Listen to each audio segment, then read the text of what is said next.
নমস্কার বন্ধুরা, গপ্পগাথায় তোমাদের সকলকে জানাই সুস্বাগতম। আমার এই চ্যানেলে থাকবে নানা স্বাদের গল্প এবং কবিতা। সেই সমস্ত শুনে যদি তোমাদের ভালো লাগে অবশ্যই একটা লাইক করো এবং মতামত পাঠিও, যেটা আমার কাছে অত্যন্ত দামি। আর এই সমস্ত ভিডিওর নোটিফিকেশন পাওয়ার জন্য অবশ্যই চ্যানেলটিকে সাবস্ক্রাইব করে পাশে থাকা বেল আইকনটি প্রেস করে দিও।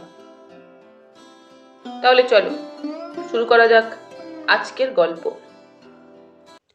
শুরু করছি দীনেন্দ্র কুমার রায়ের লেখা রহস্য গল্প জাল ডিটেকটিভ।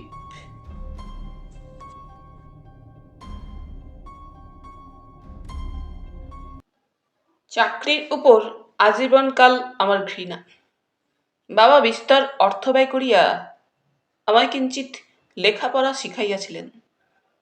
অনেক টাকা মূল্যে কয়েকখানা মূল্যহীন সার্টিফিকেট ক্রয় করা গিয়েছিল। আমি বিএ। বাবার ইচ্ছা আমি ডেপুটি ম্যাজিস্ট্রারি পরীক্ষা দিয়া মফস্বলের দণ্ডমুণ্ডের কর্তা হইয়া বসি। ডেপুটিগিরির সুখ আমার জানা ছিল। একদিকে জেলার ম্যাজিস্ট্রেট, অন্যদিকে সেশন জজ। এই দুই নৌকায় পা দিয়া অনেক ডেপুটির প্রাণ ওষ্ঠাগত হইয়া ওঠে। শ্যাম ও কুল এ উভয়ই মধ্যে মধ্যে অরক্ষণীয় হয়। বিএল পাস করিয়া মুন্সেফি লাভ হইতে পারে, কিন্তু আমার ততদূর উৎসাহ ও অধ্যবসায় ছিল না। ওকালতির ঝঞ্ঝাট অনেক। আমি স্থির করিলাম, যাহাতে স্বাধীনতা আছে সেই রকম কোনো কাজে লিপ্ত হইব। বাণিজ্যে বসতে লক্ষ্মী। আমি লক্ষ্মী লাভের আশায় বাবার ব্যবসায় যোগ দিলাম। বাবা তখন খান্ডোয়ায় তুলার কারবার করিতেন। কারবারে বেশ লাভ ছিল। আমি খান্ডোয়া হইতে বোম্বে যাইতেছিলাম। বোম্বের প্রসিদ্ধ গুজরাটি বণিক মানিকচাঁদ রতনচাঁদের সঙ্গে ভাগে সেখানে একটা এজেন্সি খুলিবার সংকল্প ছিল। ফাল্গুন মাসের রাত্রি 9টার পর মেল ট্রেনে আমি একটা সেকেন্ড ক্লাস কম্পার্টমেন্টে উঠিয়া পড়িলাম। ট্রেন ধূম্র উদ্গীরণ করিতে করিতে শত দ্বীপ দীপ্ত বক্ষে দক্ষিণ পশ্চিম মুখে ছুটিয়া চলিল। একটু শান্তি দূর হইলে আমি গ্ল্যাডস্টোন ব্যাগটা ঠেস দিয়া সেই প্রভাতের একখানি প্রয়াগী সংবাদপত্র পাঠ করিতে লাগিলাম। অ্যাংলো ইন্ডিয়ান মহাশয়েরা আমাদের নেটিভদের প্রতি যে একটু ঘৃণা মিশ্রিত ব্যঙ্গোক্তি প্রয়োগ করেন, তাহা উপেক্ষণীয় হইলেও তাহার সহিত পরিচয় রাখা অকর্তব্য নহে। দেখিলাম গাড়িতে আর দুইজন আরোহী রহিয়াছেন। দুইজনই মারাঠা যুবক। একজনের পাগড়িটা গদির উপর পড়িয়া আছে, মাথার চারিদিকে সমান করিয়া কামানো। টিকিটা গোছা করা মস্ত লম্বা, চীনেদের মতো বেনি পাকানো নয়। বৃহৎ চন্দন চিহ্ন তখনও কপাল হইতে বিলুপ্ত হয় নাই। গায়ে একটা লম্বা কোট। যুবক একবার মুখ তুলিয়া স্বপ্নাবিষ্টের ন্যায় আমার মুখের দিকে চাহিলেন।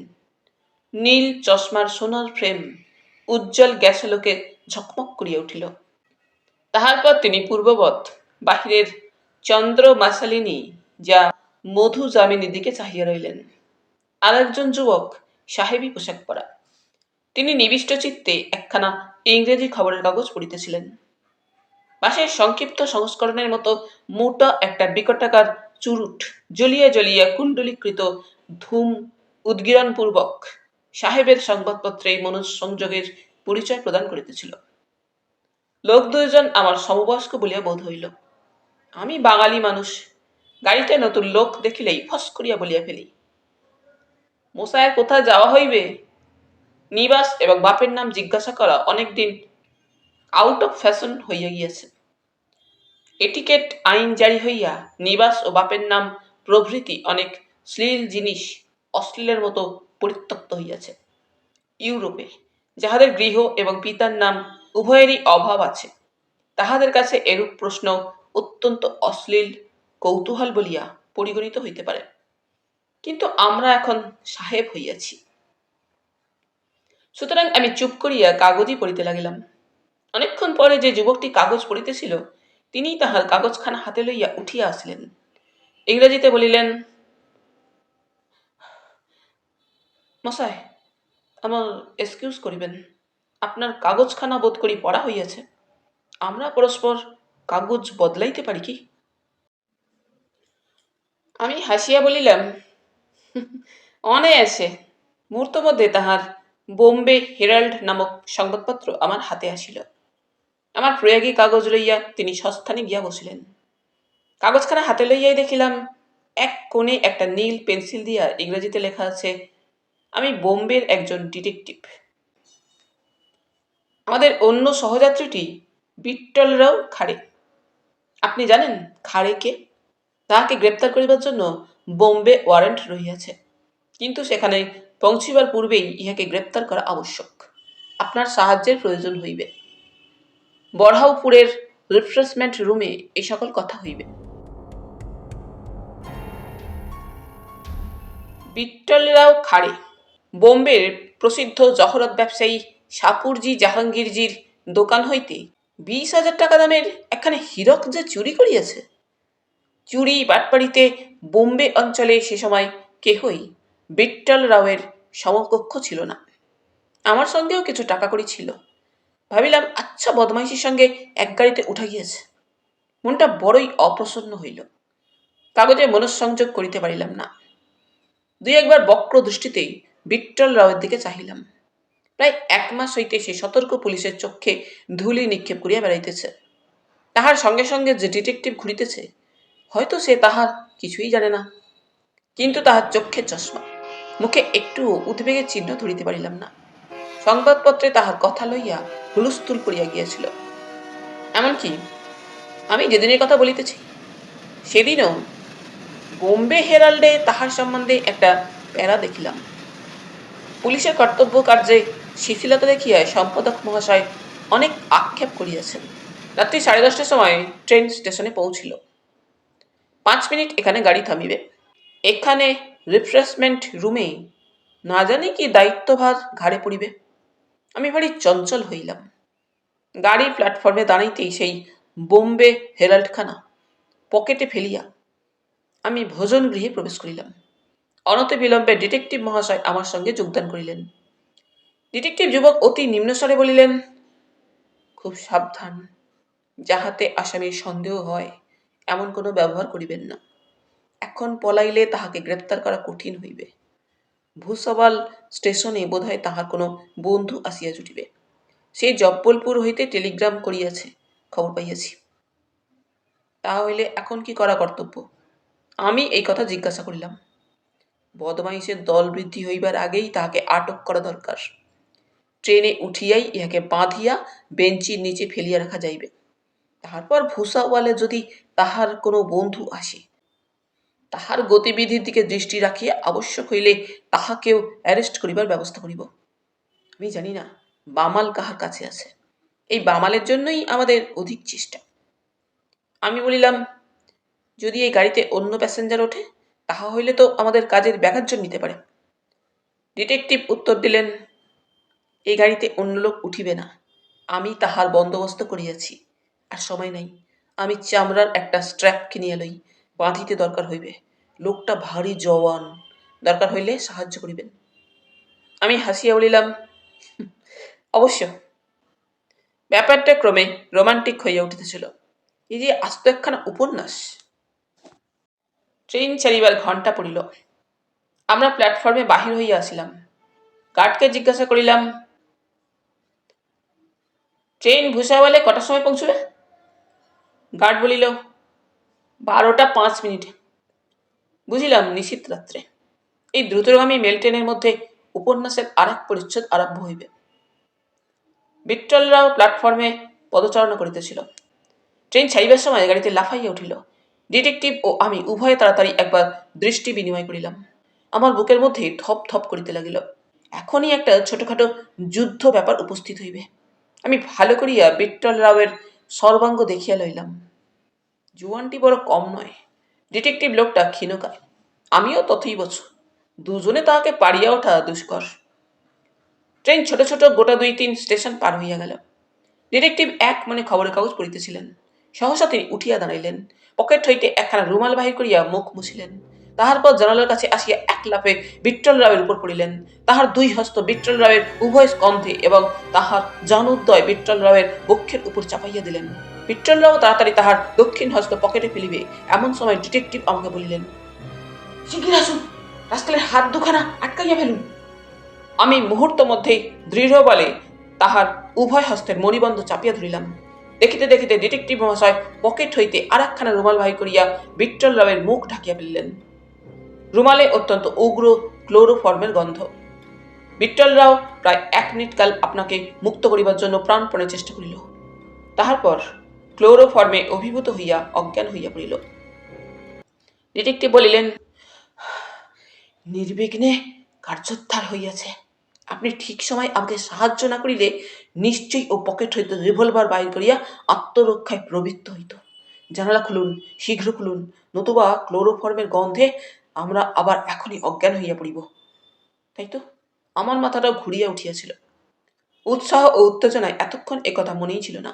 আমি এক লাফে গাড়ির জানালা দরজা খুলিয়া দিলাম। গাড়ির মধ্যে নৈশ বায়ুর অবাধ প্রবাহ আরম্ভ হইল। ডিটেকটিভ বলিলেন, আপনি আজ আমার যে উপকার করিলেন চিরদিন তাহা মনে থাকিবে। আপনার যদি আপত্তি না থাকে তবে আমার ঊর্ধ্বতন কর্মচারীর নিকট আপনার এই সহায়তার উল্লেখ করিতে পারি। আমি আমার নাম বলিয়া রাখিলাম। যদি আপনার কিছু কাজ করিয়া থাকি সে কথা লইয়া আন্দোলন না করাই আমার কাছে ভালো বোধ হয়। ডিটেকটিভ অন্য প্রসঙ্গ তুলিলেন, বললেন, আমাদের তস্কর বন্ধুকে আর এভাবে এখানে ফেলিয়া রাখা সম্ভব নয়। আসুন ধরাধরি করিয়া ইয়াকে বেঞ্চির পাশে নামাইয়া রাখা যাক। বিট্টলরাও তখনও অজ্ঞান। তাহাকে নিচে নামাইয়া ফেলিলাম। ডিটেকটিভ তাহার কালো ব্যাগটা তাহার মাথার নিচে বালিশের মতো স্থাপন করিলেন। গাড়ির বাহির হইতে যাহাতে সহসা কাহারও তাহার প্রতি নজর না পড়ে এজন্য একখানা কম্বল টাঙাইয়া তাহাকে আমরা আড়াল করিয়া রাখিলাম। আমি বলিলাম, চেতনা পাইলেই রাস্কেল চেঁচাইতে আরম্ভ করিবে। ডিটেকটিভ হাসিয়া বলিলেন, তাহারও ব্যবস্থা হইবে। আমি উহার মুখ বাঁধিয়া দিতেছি, আপনার কোনো ভয় নেই। রাত্রি 12টার পর ট্রেন ভুসাওয়াল স্টেশনে পৌঁছিল। দেখিলাম প্ল্যাটফর্মে সকলের আগে একজন মধ্যবয়স্ক মারাঠা পুরুষ দাঁড়াইয়া আছে। ভারী জোয়ান, গালপাট্টা, চোখ দুটো গোলাকার, দুটি ফাটার মতো, মাথায় প্রকাণ্ড পাকড়ি। সোনালি আঁচলটা স্টেশনের তীব্র আলোকে ঝকঝক করিতেছে। চক্ষুর নিমেষে আমার দিকে চাহিয়া ডিটেকটিভ মহাশয় বলিলেন, এই সেই বিট্টলরাও যাহাকে টেলিগ্রাম করিয়াছিল। আপনি গাড়ির মধ্যে কিছুকাল অপেক্ষা করুন, আমি এই কামরা গার্ডকে বলিয়া রিজার্ভ করিয়া লইতেছি। এ লোকটা ইহার মধ্যে প্রবেশ করে এরূপ আমার ইচ্ছা নয়। ডিটেকটিভ নামিয়া গেলেন। চুরির সঙ্গে একাকী গাড়িতে বসিয়া রইলাম। তাহার মুখটি বাঁধা বটে, কিন্তু যেরকম টানিয়া টানিয়া সে নিঃশ্বাস ফেলিতেছিল তাহাতে তাহার শীঘ্রই চৈতন্যোদয় হইবে বলিয়া বুঝিতে পারিলাম। মনটা ভারি অপ্রসন্ন হইয়া উঠিল। প্রথম ঘণ্টা পড়িল। আমি ডিটেকটিভকে দেখিবার জন্য প্ল্যাটফর্মে নামিয়া পড়িলাম। গার্ডের গাড়ির কাছে গিয়া তাকে পাইলাম না। এদিক ওদিক চারিদিকে খুঁজিলাম, লোকটার কোনো খোঁজ পাইলাম না। ঠং ঠং করিয়া গাড়ি ছাড়িবার ঘণ্টা পড়িল। গার্ড বাসিতে ফু দিল। আমি দ্রুত বেগে আসিয়া গাড়িতে উঠিলাম। গাড়ি ছাড়িয়ে দিল। এতক্ষণ দেখি নাই সেই জমকালো পাগড়িওয়ালা জোয়ান লোকটা এই গাড়িতেই উঠিয়াছিল। কি সর্বনাশ! সে এক লাফে আমার সম্মুখে আসিয়া দাঁড়াইল। আমার মুখের উপর একটা 5 নালা পিস্তল উঁচু করিয়া ধরিয়া বলিল, স্থিরভাবে বসিয়া থাকো, নড়িয়াছ কি মরিয়াছ। আমার ডিটেকটিভ বন্ধু গাড়িতে নাই। আমি নিরস্ত্র, একা। সম্মুখে এই দুর্জয় জোয়ান সশস্ত্র, পাশে অর্ধচেতন বিট্টল রাও। মেল ট্রেন নক্ষত্র বেগে ছুটিয়া চলিয়াছে। বুঝিলাম আর রক্ষা নাই। সমস্ত গাড়িখানা আমার চক্ষুর উপর ঘুরিতে লাগিল। নতমস্তকে মুক্তির উপায় চিন্তা করিতে লাগিলাম। মুক্তিলাভ অসম্ভব। তুলার ব্যবসায় লিপ্ত হইয়া কেহ এ পর্যন্ত বোধ করি এমন বিপদে পড়ে নাই। বিধাতার বিড়ম্বনা। আমাকে চিন্তামগ্ন দেখিয়া আগন্তুক বিকট হাসি হাসিয়া বলিল, বৃথা চিন্তা, নিজে যে ফাঁদ পাতিয়াছ তাহারই মধ্যে পা পড়িয়াছে। এখন আমি যাহা বলি শুনো, অন্যথা করিলে মাথার খুলি এক গুলিতে উড়াইয়া দিব। আমার বন্ধুর মাথার দিকটা ধরো, তাহাকে উপরে তুলিতে হইবে। পলায়নের চেষ্টা করিব না। আমি জ্বরের ন্যায় তাহার আদেশ পালন করিলাম। বিঠ্ঠল রাওয়ের চৈতন্যদয় হইল। সে শুইয়া শুইয়া দুই হাতে চক্ষু মুছিতে লাগিল। আগন্তুক বলিল, কেমন আপাজি? বেশ সুস্থ হইয়াছ তো? আপাজি কি বিঠ্ঠল রায়ের আর এক নাম? আপাজি উত্তর করিল, কে ভাস্কর, তুমি আসিয়াছ? বদমায়েশরা কি ভাগিয়াছে? না, একজন জালে পড়িয়াছে, আর একজন সরিয়াছে। আপাজি উঠিয়া বসিল। তারপর জিজ্ঞাসা করিল, কি রূপে পালাইল? পলাইবে ভাবিয়াই আমি তোমাকে অনেক আগে লোকজন সঙ্গে লইয়া স্টেশনে উপস্থিত থাকিতে বলিয়াছিলাম। ভাস্কর বলিল, আমি প্রথমে তোমাকে দেখিতে না পাইয়া কিছু আশ্চর্য হইয়াছিলাম। সহজেই বুঝিয়াছিলাম বদমাস বিঠ্ঠলরাও তোমার উপর কোন রকম কৌশল খাটাইয়াছে। শেষে আমি যখন এই গাড়িতে তোমার অবস্থা দেখিলাম, তখন বড়ই ব্যস্ত হইয়া পড়িলাম। বছরে আসামি কিরূপে সরিয়া পড়িল বুঝিলাম না। তাহার সঙ্গী গাড়ি ছাড়িবার সময় আসিয়া আপনি ধরা দিয়াছে। আমার কপালে ঘর্মবিন্দু ফুটিয়া উঠিল। আপাজি কি বিঠ্ঠলরাও নহে? ইহাদের কথার কোনো মর্ম গ্রহণ করিতে না পারিয়া আমি হতবুদ্ধির ন্যায় বসিয়া রইলাম। বুঝিলাম ভিতরে একটা ভয়ানক রহস্য লুকানো রহিয়াছে। কিন্তু আর চুপ করিয়া থাকা চলে না। আমি আমার সহযাত্রীদ্বয়কে সম্বোধন করিয়া বলিলাম, মহাশয়, আমি বুঝিতেছি আমি কি একটা বিষম ভুল করিয়া বসিয়াছি। আপনারা কে? ভাস্কর বিদ্রুপপূর্ণ স্বরে বলিল, আমরা যে হই সে খোঁজ অনাবশ্যক। তোমার ভুল শীঘ্রই ভাঙিবে। তোমার নাম কি? অন্য সময় হইলে হয়তো এরূপ অভদ্র প্রশ্নের উত্তর দিতাম না, কিন্তু তখন এ অপমানও পকেটস্থ করাই সঙ্গত বোধ হইল। আমি নাম ও নিজের ব্যবসায় পরিচয় দিলাম। ভাস্কর বলিল, ও তো গেল নকল পরিচয়, আসল পরিচয় দাও। দেখিতেছি তো বাঙালি। বিঠ্ঠল রাওয়ের সঙ্গে কতদিন জুটিয়াছ? অনেক বাঙালি আমাদের এই অঞ্চলে আসিয়া কেবল নিজের মুখে কালি লেপিয়া বেড়ায়। তুমিও তাহাদের একজন। চোরামাল কোথায়? এবার আমার বড় রাগ হইল। বলিলাম, তোমাদের এইরকম অভদ্র আচরণের প্রতিশোধ দিতে হইলে জুতা মারিয়া গাড়ির বাহিরে ফেলিয়া দেওয়াই উচিত। ভদ্রলোকের কাছে চোরা মালের কথা জিজ্ঞাসা করিতে প্রত্যেক ভদ্রলোকেরই লজ্জা হইয়া থাকে। আপাজি বলিল, ভদ্রলোককে হঠাৎ ক্লোরোফর্ম দ্বারা অজ্ঞান করিয়া ফেলিতে ভদ্রলোকের লজ্জা হয় না? আপাজি স্বর গম্ভীর। আমি বলিলাম, সে ক্লোরোফর্ম আমি দিই নাই, ডিটেকটিভ দিয়াছিল। বদমাসকে বাঁধিবার জন্য আমি তাকে সাহায্য করিয়াছিলাম মাত্র। আমার বিশ্বাস ভদ্রলোকেই এরূপ কাজ করিতেন। ডিটেকটিভ? কোন ডিটেকটিভ? আমার সহযাত্রী বন্ধু, যিনি জব্বলপুর হইতে আসিতেছিলেন। আমি বলিলাম, হ্যাঁ, তুমি যাহাকে আপাজি বলিতেছ, ডিটেকটিভ আমাকে বলিয়াছে সে স্বয়ং বিঠ্ঠল রাও। তাহাকে বাঁধিবার জন্য ডিটেকটিভ আমার সাহায্য লইয়াছিল। এখন তাহাকে পলাইতে দেখিয়া আমার মনে নানা সন্দেহ হইতেছে। আপাজি বলিল, জাল ডিটেকটিভ। সে নিজেই বিঠ্ঠল রাও। আমি তাহাকে গ্রেপ্তারের জন্য তাহার সঙ্গ লইয়াছি। চোরা মাল তাহার সঙ্গে আছে জানি। পথের মধ্যে একা গোলযোগ করিলে তাহা হাতছাড়া হইতে পারে বলিয়া আমি ভাস্করকে টেলিগ্রাম করিয়াছিলাম। পথিমধ্যে তোমার প্রিয় বন্ধু বোধ করি তাহা বুঝিয়া এরকম করিয়া আমাদের চোখে ধুলা দিয়া পলাইয়াছে। যা হোক, তোমাকে এখন প্রমাণ করিতে হইবে তুমি প্রকৃত ব্যবসায়ী। জাল ডিটেকটিভের সহস্তে নোট করা সেই বোম্বে হেরাল্ড তখনও আমার পকেটে ছিল। আমি তাহা বাহির করিয়া আমার সহযাত্রীদ্বয়কে সেই নোট দেখাইলাম। আপাজি বলিল, এ যথেষ্ট প্রমাণ নহে। তোমার নির্দোষিতা সন্তোষজনক প্রমাণ না দেখাইলে অব্যাহতি লাভের আশা নাই। তোমার ব্যাগ খোলো। আমি তাড়াতাড়ি ব্যাগ খুলিতে গেলাম। উঠিয়া ব্যাগটা হাতে করিয়া তুলিয়াই তাহার নিচে ফেলিয়া দিলাম। আমি বসিয়া পড়িলাম। আমার সর্বনাশ হইয়াছে। আমার ব্যাগটা জাল ডিটেকটিভ হাতে করিয়া সরিয়া পড়িয়াছে। তাহার ভিতর যে 5,000 টাকার নোট ছিল। আপাজি তীক্ষ্ণ দৃষ্টিতে আমার মুখের দিকে চাহিয়া আবার বলিল, একবার প্রতারণা করিয়াছ, দ্বিতীয়বার আমাদের চোখে ধুলি দেওয়া অসম্ভব। আমি বলিলাম, এ ব্যাগ আমার নহে, জাল ডিটেকটিভের। আমার ব্যাগটা সে কখন লইয়া সরিয়া পড়িয়াছে দেখি নাই। আমার 5,000 টাকা গিয়াছে। আপাজি বলিল, এ বিট্টল রায়ের ব্যাগ দেখি। সে তৎক্ষণাৎ একটা রিং সন্নিবদ্ধ একতারা চাবি বাহির করিয়া তাহার একটা দিয়া ব্যাগ খুলিয়া ফেলিল। কতকগুলি কাগজপত্র উল্টাইতেই সেই চূড়া হীরকখণ্ড বাহির হইয়া পড়িল। তাহাতে গ্যাসালোক রশ্মি নিপতিত হইয়া আমার ভীতি বিস্ময় সমাকুল চক্ষে প্রতিফলিত হইতে লাগিল। আমি স্তব্ধভাবে বসিয়া রহিলাম। ব্যাগ বদলানোটা বিট্টল রাওয়ের জ্ঞাতসারে কি অজ্ঞাতসারে হইয়াছে আমি বুঝিতে পারিলাম না। বোম্বে আসিলে আমাকে লইয়া পুলিশে একবার টানাটানি করিয়াছিল। সহজেই আমার নির্দোষিতা প্রমাণ হইল। বিচারক আমার বুদ্ধিবৃত্তির প্রতি অশেষ দোষারোপ করিয়া আমায় মুক্তিদান করিলেন।